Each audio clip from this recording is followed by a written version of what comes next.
Ağstafa rayonundan İç Xəbərə şikayət məktubu yazan Günel Məmmədova boşanandan sonra ona verilməli olan alimenti ala bilməməsindən şikayət edirdi.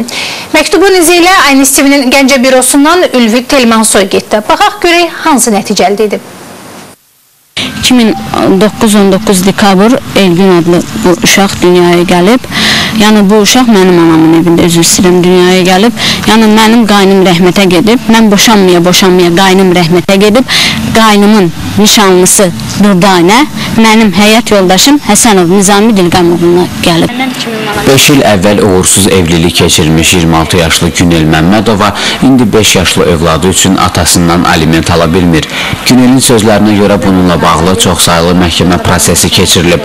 Atanın aliment ödəyən tərəf kimi tanınması baş tutsa da, Elgün Məmmədovun atası Nizami Həsənov indiyədək övladı üçün aliment ödəməyib. Uşaq oldu. Uşaq olandan sonra məhkəməyə müraciət elədim. 35 manat 2009 aprel ayının 25-də kəsildi. 35 manat. Ödənişdən imtina elədilər. Dedilər, uşaq bizim deyil.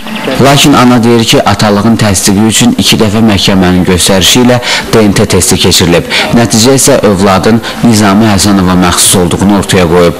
Bundan sonra da ata alimenti ödəməyə maraq göstərməyib. Hazırda isə məhkəmə çəkişmələri davam edir. Beyindaxili təzyiqdən əziyyət çəkən 5 yaşlı Elgünün müalicə xərcləri isə anasını çətin vəziyyətdə qoyur.